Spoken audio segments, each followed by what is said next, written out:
In many cycling-oriented YouTube channels, you'll often hear the speaker talk about managing your fatigue from your workouts and from stresses from the rest of your life. But they never mention any particular stress that's coming from the rest of your life that can certainly intercede in your workouts. Today, we're going to talk about finances. Why are we going to talk about finances? Well, because I'm still wearing this stupid boot and I have a lot of extra time. Hey, cycling community, this is Steve Grusis, the Cycling Greek. But fetching this is Cycling Greek, and I've been married for about 23 years. Let me just do a quick check here. Okay, no, didn't miss the anniversary. Back then we had, let's say about 15 years ago, we had a car payments, we had a credit card payments, had I think one, maybe two accounts and something. And we were recognizing that that debt was an anchor for us. About that time, somebody lent the Fetching Mrs. Cycling Greek a book by Dave Ramsey on getting out of debt. And I was listening to some of his radio programs at the same time. And at a certain point, we decided, yes, this is what we're going to do. So first thing that we had to make sure is that we had enough of reserve cash for emergencies, and that would take us for about 6 months in case both of us lost our jobs. And after that, after we attained that level, then we started working on our debt. And that included paying off the credit cards much quicker, and then those accounts, and also putting extra money toward the car payment that we had. Of course, to be able to make payments toward the credit card in the car, you had to stop spending money.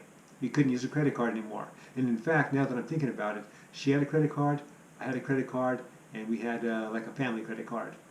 So there were three credit cards involved. I remember when we had to spend money, we spent money, but we had to make sure that we had cash for it. If we didn't have cash for it, then we just didn't buy it. I remember eating a lot of beans and rice back then too. And that took about two and a half years of just focused work on that. About 9 years ago, we bought a car to replace my older car, and we paid cash. When we got out of debt, and now we still have the mortgage, we'll talk about that in a bit. When we got out of debt, it was like a weight that was taken off of us. And we didn't realize that that weight was there because everybody had credit cards and everybody made payments, and so that was the thing to do. But again, that weight was gone. And not only was it gone, there were now options available to us.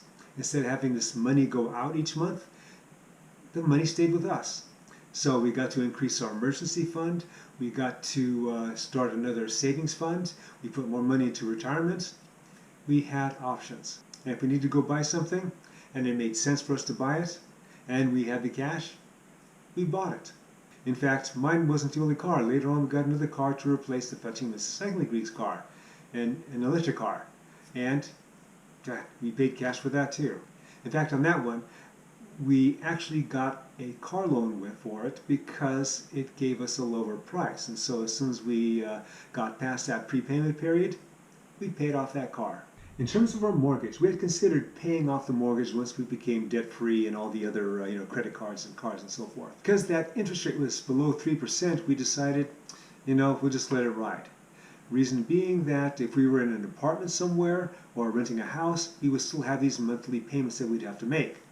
So at less than 3%, we figured we were good, especially since that we didn't owe all that much. I think at the time we owed maybe like 40,000, and so there wasn't a lot of money that was going toward interest rates. Now, one of the things that we did was before the financial crisis, we had refinanced our loan. So we had a 30-year mortgage, and so we went down to a 15-year mortgage. And then what we also did was just refinance the debt. We didn't pull any equity out. And any time that we moved, because we've been in a number of houses since we've been married, is that we made sure that whatever payments that we had and whatever price of house that we were getting, and therefore the payments that we're going to have with it, were below 25% of our combined income. For those of you that are familiar with this channel, you know that we've moved recently. And we've been in this house for about 3 months, and so we actually downsized. And we were able to, obviously pay with this with just cash. Cash from the sale of our other house. All this to say, especially because this is a cycling-oriented channel, that becoming debt-free took one big pressure off of me, so that just makes it easier with my workouts and all my training that I'm doing. All right, I hope you got something out of this. You have any questions or you have any comments? Have you gone through this process? Have you become debt-free? Put your story below in the comments. All right, you know the drill. Comment, like, subscribe, and share this. The Cycling Greek.